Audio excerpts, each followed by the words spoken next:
Hello, I am Lizzy with Long Distance Gamers. We are a group of friends who play games remotely due to us living in different states. Today I am talking about Ethnos. What do I think about it? And more importantly, how do we play it remotely? Now before we get started, there are two different sides. The side running the game, also known as the running side, they have a copy for sure and they play the game mostly like normal. The remote side may or may not have a copy of the game. We will be going over how the remote side sets up and how the remote side responds to the game. As the remote side, I have it set up for what the beginning is. I have all of our player colors, and then I have these chits in order numerically, so that way the running side can tell me where to put them. For instance, this could be what it is. They would just specify gray 2, 4. Whatever the lower number is of course in the 1 per the rule book. Considering this is a 3-player game, there is no stage 3, so we just have these first 2. As far as for the armies, the running side will determine which ones we will be playing with. And the nice part about this game is you already have them set apart by race, at least I do, when I go to put them away, so that way you could easily grab which races you are playing with. And this is the same for running or the remote side. So it is a little bit of a benefit to play the remote side actually with this game. Depending on which tribes you play with also varies some of the setup. For instance, if we do play with the orcs, we have the orc boards. And I would just set them so that there's one for each player. And you can easily see who's controlling which one. And if you are the only side with a copy, it's easy for the other side to see as well. If we are playing with the merfolk, I will go ahead and bring out the merfolk board, and I will set it down here, just inside view so that the remote side is able to see it, as well as it is within easy reach if you are a remote side with the copy. If I'm playing with the trolls, I will go ahead and set those out. I will generally set them out up here, as you generally just need to be able to know what numbers are available. And then finally, if you are playing with the giants, I would go ahead and set this out here, either down here if the mole folks are not in play, or up here, and then just have it on the applicable side. Once all the special boards are set up for each individual tribes, whatever ones we are playing with, I will go ahead and take a picture of this so that everyone on the remote side can see each individual board, as well as the scoring tiles, and the scoring of these, as well as the scoring of these. Just whatever information they need to be able to play the game appropriately. In a 3-player game, we only play with 5 of the tribes, so the running side will go ahead and state which ones they are. On the remote side, I do go ahead and pull them out, so that way they only have to tell me one time what all they are playing with, and I can just grab them out of the decks as applicable. So for instance, we have these all set up. We do have the giants and the merfolk, so we have kept the merfolk and the giants out, as well as the orcs. So now we are ready to set the cards out, and the cards are equal to twice the number of players. For the cards, we separate them by the tribes, and then just stack the colors on top of each other. So for instance, these are 2 giants. We can see we have a purple and a green.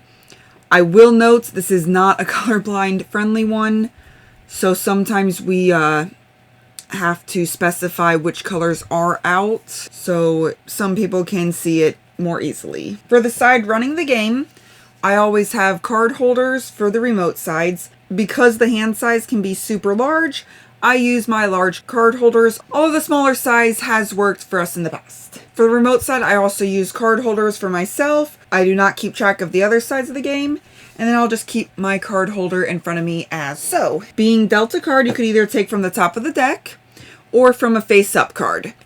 If you want a face-up card, you would simply state the color and the race that you are choosing. So for instance, I could choose the green giant, and add that to my hand. If I want a face-up card, I would simply state that, and the running side would then go ahead and grab the card and hold it up to the camera so that way I could see it and grab it from the applicable pile. It is noteworthy that if there are 2 people on the remote side, I would recommend using boogie boards or a pen and paper, something to write down your hand, so that way you're not grabbing from the stacks so that your opponent sees what you take. Further on throughout the game, I might decide that I want to play a meld.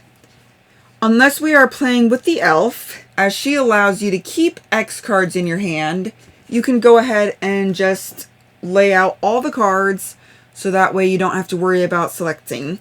Since we are playing with the elf, if I choose to play with an elf as the leading, then I would get to activate her power. So for instance, if I want to do purple, I would say I'm going to go ahead and play my number 2 card, my number 4 card, and my number 5 card with purple leading. You don't have to specify which card you are leading while you're telling them the numbers, as it will become evident. And then because you are playing the elf, you will simply state which ones you are wanting to keep. So I will say that I will go ahead and keep my 3, 4, and my 5, because I can keep 3 cards based on the elf's power. And then these other 3 will go ahead and get discarded. The discarded cards are then added to the stacks up here, so that you can easily see the colors portrayed in each of the stacks, as well as how many different races are available. Then what I will do is I will go ahead and take one of my tokens and put it on the purple, and all sides will update accordingly. Once I do have a completed meld, put it over here. The next meld I do will be placed on top of it, and so on and so forth. As this is public information, you can always go through your stacks to find out how many 4s, 5s sets of cards you have, so that way people can know approximately how far ahead they are. The game continues on until you reach these dragons. When a dragon is drawn, I go ahead and pull it from this stack, that would be right here, and put it to the side.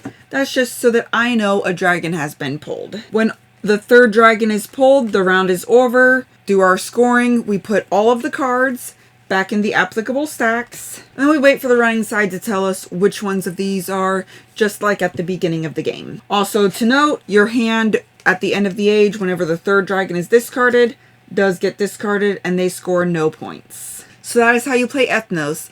Ethnos is a unique game that is great for remote play. The artwork between all the cards is very noticeable, and when you do have a large group of cards in your hand, there's a slight difference in the corners for which tribe is which.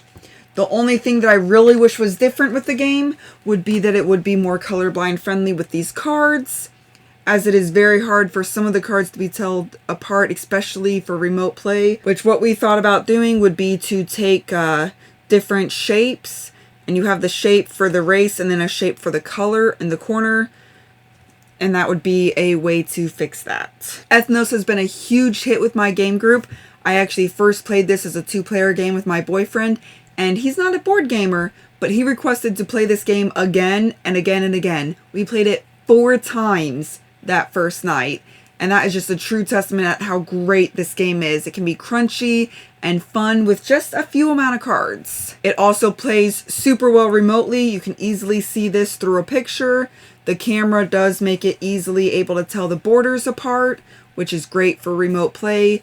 And the cards do have very unique artwork to them. Also, since you are pulling out your hands for the most part, you will be able to easily tell what cards you are playing, and it will be public knowledge when you go to play, which is why your first remote play of Ethnos, I would recommend not playing with the elf, as you can keep cards in your hand after you play your meld, and so she adds a little bit of complication to the remote play experience. However, after you have gotten comfortable with the remote play concepts of Ethnos, it is an easy add-on. You just decide which one is number 1 in the row, and you count for which ones you're playing, as well as which ones you're keeping.